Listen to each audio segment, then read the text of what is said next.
Louvado seja nosso Senhor Jesus Cristo, para sempre seja louvado. Meus queridos irmãos, aqui da paróquia de Santo André Apóstolo, nos reunimos nesta segunda-feira santa, nesta semana de cruz, de forma virtual, em nossas casas, para podermos conversarmos um pouco e rezarmos um pouco acerca da misericórdia de Deus.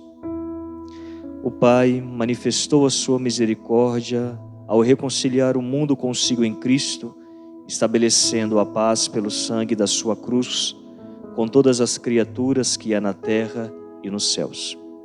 O Filho de Deus, feito homem, viveu entre os homens para os libertar da escravidão do pecado e os chamar das trevas para a sua luz admirável.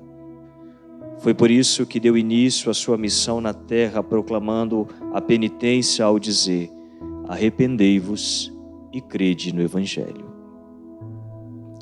Em nome do Pai, e do Filho, e do Espírito Santo. Amém. A graça e a paz de Deus, nosso Pai, misericordioso, e de Jesus Cristo, nosso Senhor, estejam convosco.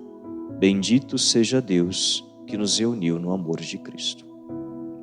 É muito comum, neste tempo da Quaresma, nesta semana de cruz, onde nos aproximamos de uma das maiores festas do cristianismo, palavras que foram protagonistas em todo este tempo de peregrinar no deserto quaresmal, a saber, conversão e misericórdia.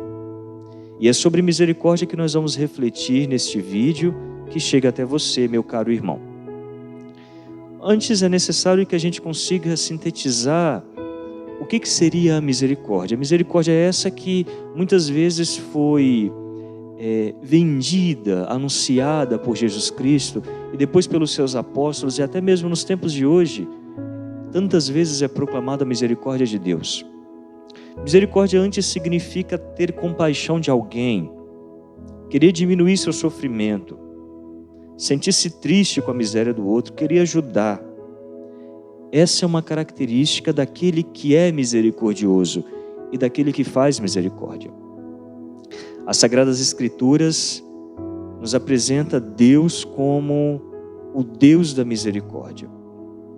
Ele poderia muito tranquilamente abandonar o ser humano, abandonar o pecador, ou nos castigar, deixar soltos à própria sorte, vivendo as consequências do pecado. E a consequência do pecado é a morte com um ponto final. Todavia, o Senhor se entristece, o Senhor é empático, o Senhor se compadece daqueles que erram, porque entende que estão perdidos na doença do pecado. E é a partir daí que faz misericórdia, que proporciona ao ser humano. Ao longo de toda a humanidade, nós acompanhamos tantas histórias ao qual o Senhor quis recuperar o ser humano através da sua misericórdia, oferecendo a misericórdia. E a partir da misericórdia, garantindo a todo ser humano a possibilidade de se reestruturar apesar dos seus pecados. Jesus foi o homem que mais bem expressou a misericórdia do seu Pai. Primeiro, ao ser enviado na condição de ser humano, já é um grande entendimento para nós, já é uma grande constatação de que o Pai nos ama a ponto de se reduzir a ser um simples ser humano, na pessoa de Jesus Cristo. E ao chegar na terra, o homem-Deus não fez da sua peregrinação um apontamento dos pecados dos outros, uma desvalorização, não se colocou como juiz, mas simplesmente ofereceu a todos, através das suas peregrinações, curas, fortalecimentos, encorajamentos e a misericórdia de Deus. Mudai de vida. Este foi um grande apelo de João Batista e de tantos outros profetas, de reestruturar, de fazer diferente, de querer ser de Deus. Quando a gente escuta inúmeras parábolas que Jesus Cristo contava ali para os seus, em especial o evangelista Lucas, no capítulo 15, coloca uma sucessão de parábolas. Nós temos aqui a parábola do filho pródigo, Aquele que pede a herança recebe por direito, mas parte para uma vida desenfreada.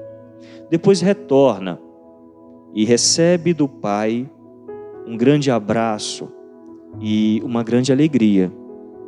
O que acontece ali com seu retorno? Uma festa, uma grande festa. Depois nós temos a parábola da ovelha perdida. Um pastor com um grande número de ovelhas, 100 ovelhas, vai atrás de uma única ovelha que se perdeu. E ao encontrá-la, faz festa.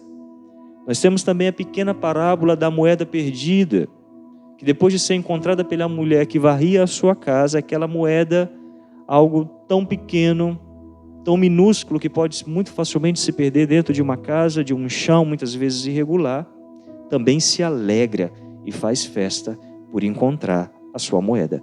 Então a misericórdia de Deus está totalmente atrelada a uma festança, a uma alegria, a um momento de encontro de grande euforia. Mas ora, se nós falamos de pecado, de coisas erradas, de transgressão, de imundície, de necessidade de se lavar, como isso pode estar direcionado a uma festa? Simples. No livro de Ezequiel, que foi um grande profeta, pela boca de Deus, Ezequiel disse para aqueles que o escutavam: juro por minha vida, oráculo do Senhor, não sinto nenhum prazer com a morte do injusto. O que eu quero é que ele mude de comportamento e viva. Portanto, a festa está totalmente direcionada à alegria daquele que se converte, daquele que entende os seus erros e daquele que diz: eu quero mudar, eu quero ser diferente. Só que nós também encontramos alguns cenários em que conseguimos entender a dificuldade de se alcançar essa festa. No Evangelho de João, mais precisamente, no capítulo 8, nós encontramos uma mulher adúltera que é colocada diante de Jesus. A intenção dos sumos sacerdotes, dos mestres da lei, era aplicar a lei vigente daquele momento, que era o quê? Apedrejar aquela mulher. Afinal de contas, ela errou, ela pecou, ela cometeu adultério.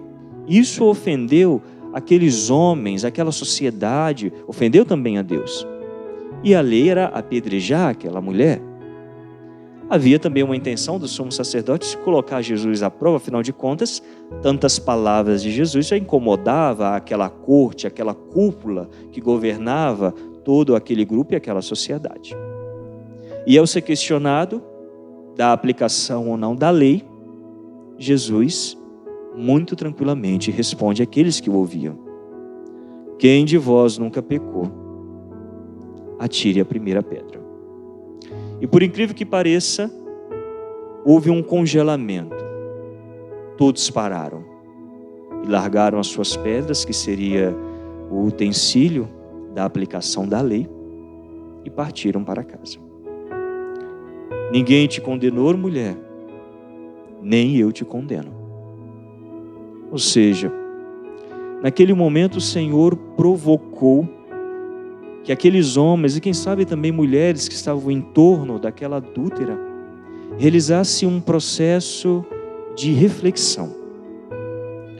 Olhar para si mesmo de uma forma muito profunda. Autoconhecer-se. Não só as coisas boas que você tem, mas também as coisas não tão boas que te estrutura na pessoa que se é.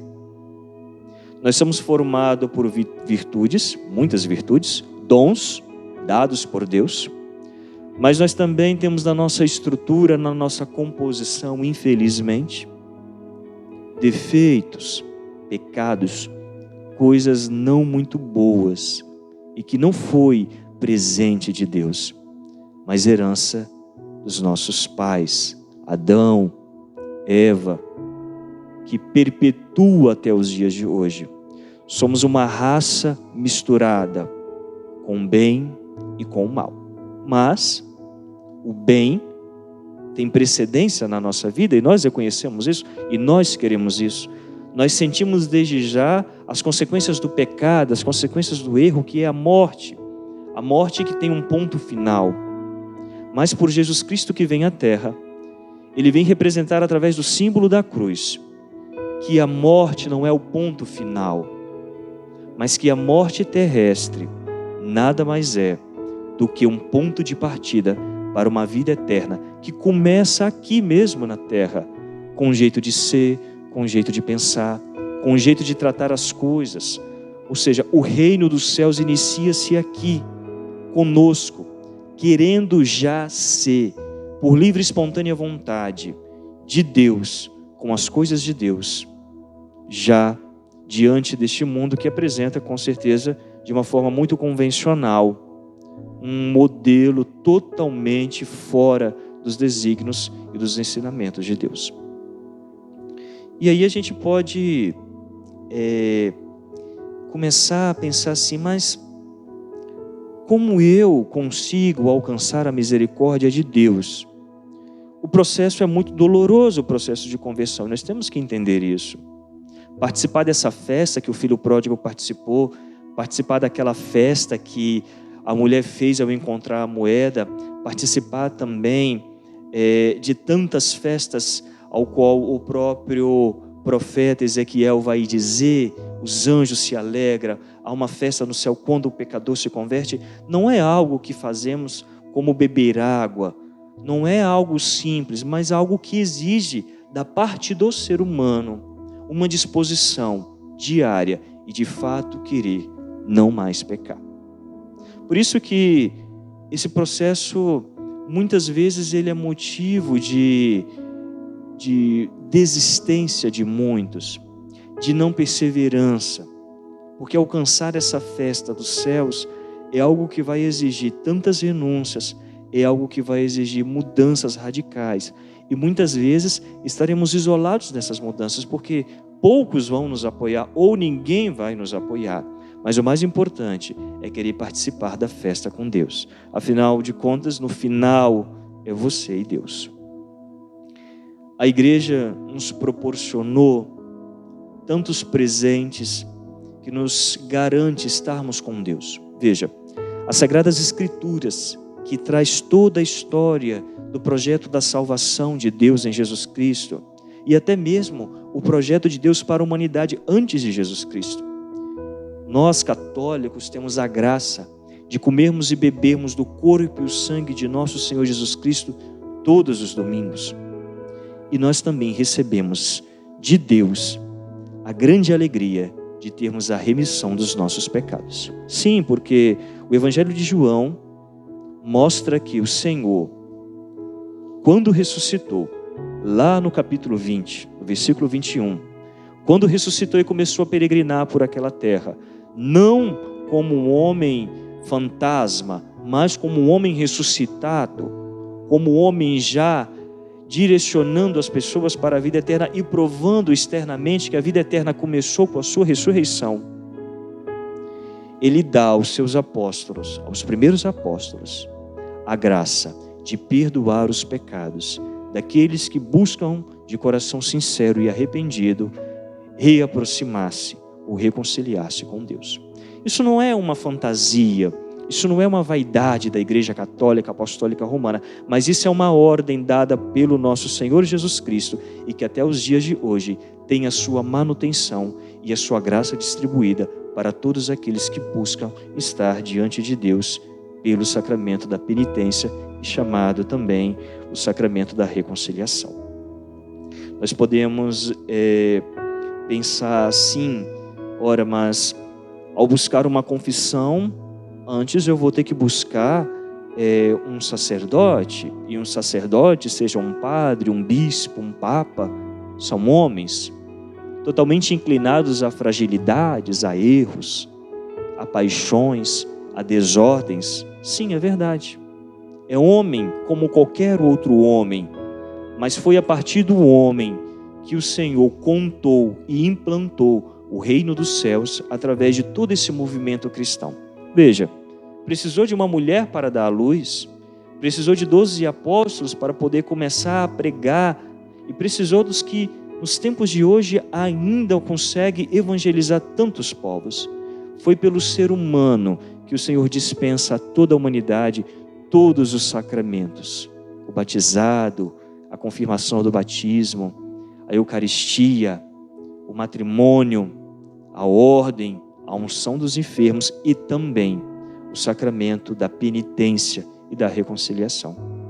Não é a pessoa, a humanidade da pessoa que está perdoando os seus pecados ou que está dizendo que você está remido, não. Mas é a graça de Deus que passa pelas mãos do sacerdote, que recebeu da igreja também o sacramento da ordem por outro homem, para assim, através dessa humanidade tão fragilizada, alcançarmos a divindade do Senhor, que foi autor da nossa vida e que busca sempre estar em comunhão conosco. O problema é que somos nós que muitas vezes não estamos em comunhão com Deus, quando praticamos atos ilícitos, quando pensamos diferentes, quando queremos aquilo que não agrada a Deus.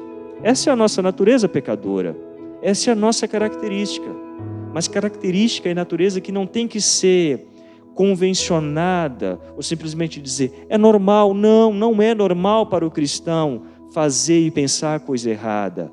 O normal do cristão é querer ser santo. E se nós temos um pecado original, significa que durante a nossa vida nós vamos travar uma batalha contra esse pecado e travar essa batalha contra nós mesmos.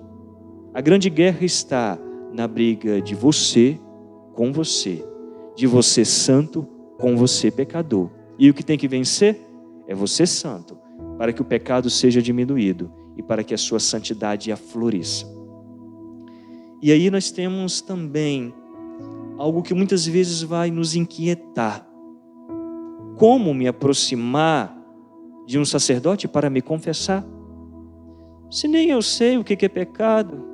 Sim, infelizmente nós chegamos, ou muitas vezes passamos por um momento em que não conseguimos detalhar aquilo que é erro, sobretudo quando as nossas influências, e nós somos influenciados, afinal de contas estamos no mundo, então muitas coisas vão nos influenciar.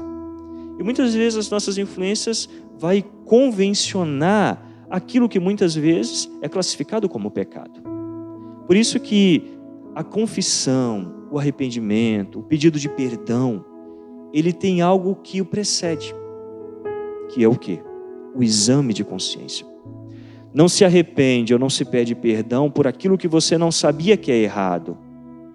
Não se clama a misericórdia para aquilo que você nem sabia que foi um erro. Muitas vezes, um erro que você nem quis cometer, ou aquele que você comete sem saber que é errado. Isso existe.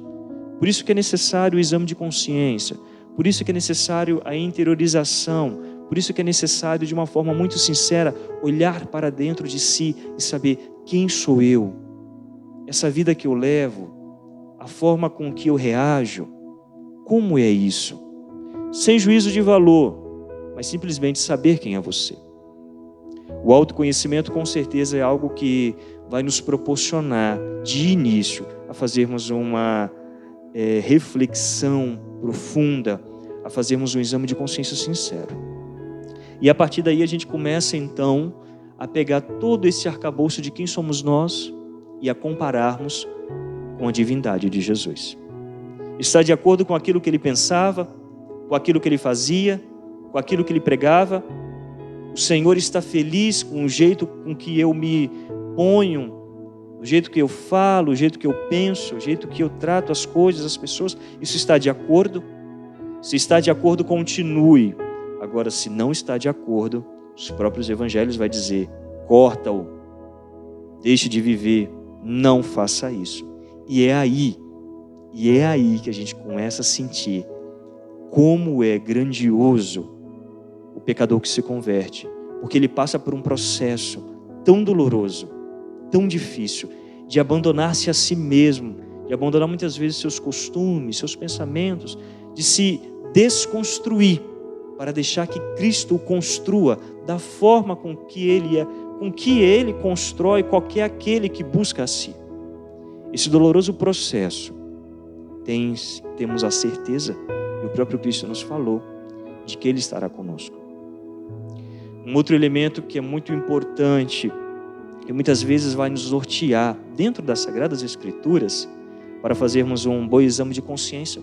São os próprios 10 mandamentos, que detalham muito tranquilamente as leis de Deus, as leis da igreja, que detalham muito tranquilamente o caminho de perfeição, o caminho que leva aos céus. E cada mandamento se subdivide em tantos subitens que vai proporcionar olharmos para a nossa vida de uma forma muito detalhada, de uma forma muito profunda. Nós vamos conseguir enxergar em nós os nossos erros, as nossas dificuldades, as nossas transgressões. É o momento, e a Quaresma grita isso, de abaixarmos a nossa autossuficiência, de reconhecermos que somos errôneos, pecadores. Por mais envergonhoso que seja essa condição humana, o Senhor não está preocupado com isso, mas está querendo que nós busquemos a conversão. Se olharmos assim para as características dos nossos santos, das pessoas que andaram com Jesus, veja, Pedro, o primeiro líder da igreja, nega a Cristo. Judas foi escolhido por Cristo, traiu. Os apóstolos brigavam entre eles, querendo saber quem é o melhor. Em um episódio de discussão, Cristo chama Pedro de Satanás e pede que se afaste dele. Maior repreensão do que essa do mestre, veja. Quantos homens e mulheres também foram coroados como santos por esta igreja e que traz na sua vida pecados graves. Paulo, uma das colunas da nossa igreja, era um assassino.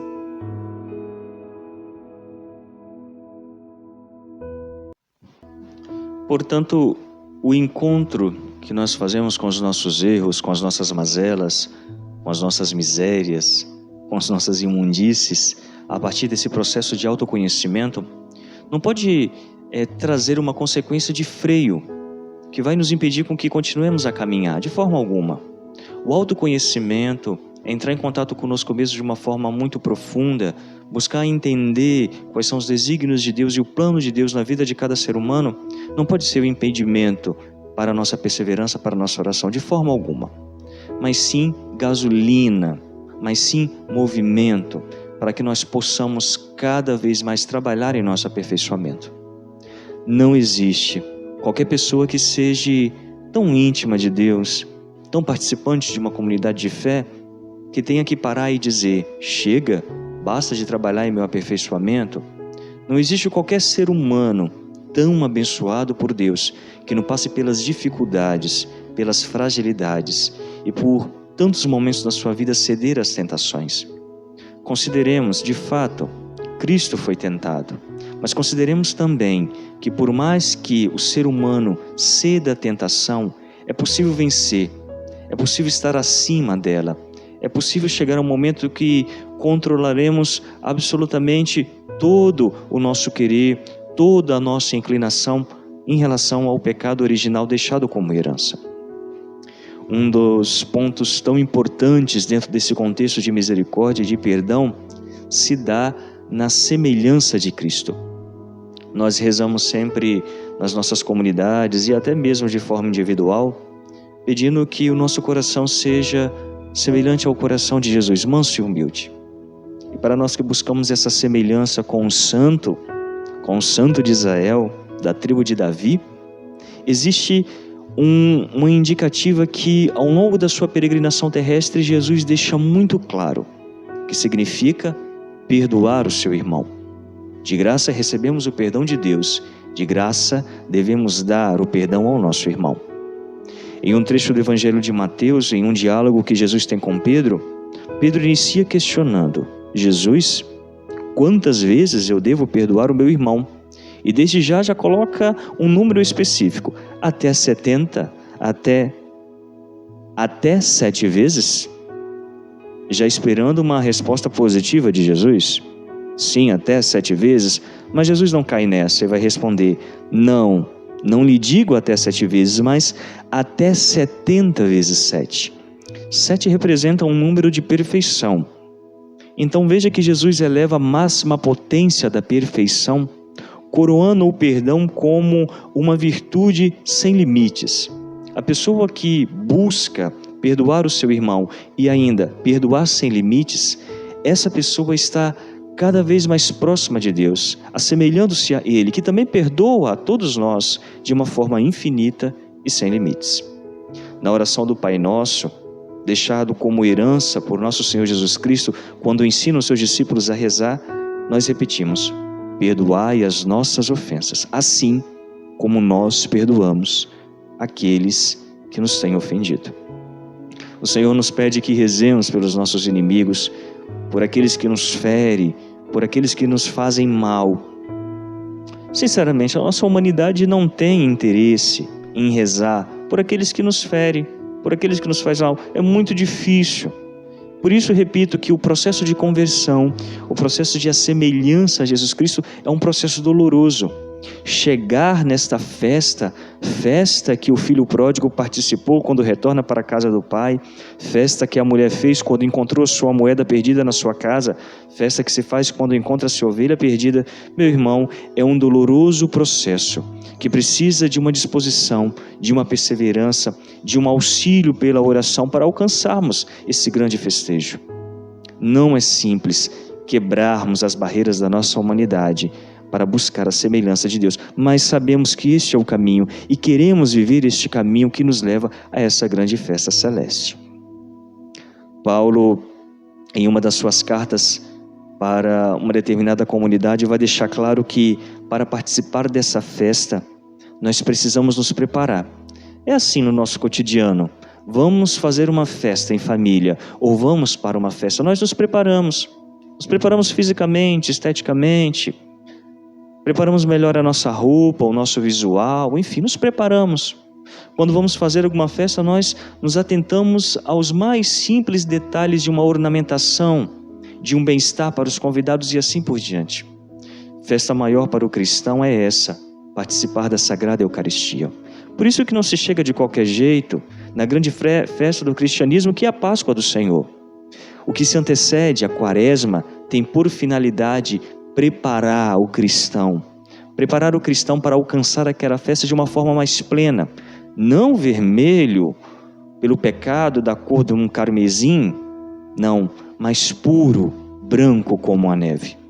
Por isso é a necessidade de nos colocarmos em disposição, de nos esforçarmos para nos aproximarmos daquela mesa de forma mais pura e de forma menos indigna. É isso que o nosso ato penitencial, é isso que a penitência nos pede, nos exige. É justamente isso que nós buscamos. Há também um elemento muito importante e existente nesse processo da reconciliação com o Senhor, sobretudo o sacramento da penitência, a confissão, também é chamada de reconciliação, porque fazemos as pazes com aquele que nós ofendemos, com aquele que nós afastamos por livre e espontânea vontade a partir do pecado que cometemos. Muitas vezes a gente vai escutar bem assim: no rito da confissão o padre vai me conceder uma penitência para que eu cumpra. Isso faz parte do rito. E aí nós podemos entender, mas o que significa penitência e viver a penitência, né? Nós vivemos a penitência porque ela nos indica a liberdade. Quem impõe limites a si mesmo cresce em liberdade. Liberdade é você saber até onde pode ir, é saber que tem limites, e a penitência nos recorda essa realidade. Penitenciar-se é crescer-se em liberdade, é crescer em amor a Deus. Dentre as várias formas de penitência que a igreja nos oferece, há uma que é muito comum e característico de nós cristãos católicos, que é o jejum. Jejum que muitas vezes o Evangelho vai apontar, jejum que foi feito pelo próprio Senhor Jesus Cristo no deserto. E mais especificamente o jejum de carne. Nós cristãos católicos somos convidados a jejuar de carne todas as sextas-feiras do ano, mas de uma forma muito intensa. A sexta-feira da paixão. E a gente pode questionar, mas o porquê jejuar de carne? A carne é o alimento mais indicado e até mesmo convida-se a abster-se dele, porque abster-se de carne é abster-se de algo que é muito comum ao nosso paladar. Daí não faria sentido abster-se de algo que nós não gostamos. Por exemplo, fazer jejum de fel, ninguém faz jejum de fel. Façamos jejum daquilo que mais nos atrai o paladar. E a carne é isso. Abster-se de carne nos conduz a uma união a Jesus Cristo, a sua experiência de sofrimento, e ainda 2 grandes valores, intrínsecos, mas existentes, e que muitas vezes saltam aos nossos olhos a partir da nossa reflexão, a saber, quem come carne pode também remeter a um pensamento de que há pessoas que não têm nem o básico para a sua subsistência. E a partir daí, nós conseguimos repartir com aqueles que nada têm aquilo que de graça recebemos de nosso Senhor Jesus Cristo. Uma outra coisa também é a superioridade que nós, seres humanos, temos escondido dentro de nós, mas é possível aflorarmos essa superioridade diante daquilo que vai nos reduzir, diante dos nossos vícios, diante dos nossos itens ou elementos, diante daquilo que muitas vezes faz com que nos perdamos nessa dimensão divina ao qual o Senhor nos inseriu com o nosso batismo. Desejo a cada um de vocês, meus queridos irmãos que nos acompanham, que prossigamos nesta santa semana que nos leva à cruz para a glória da ressurreição. Deus seja louvado.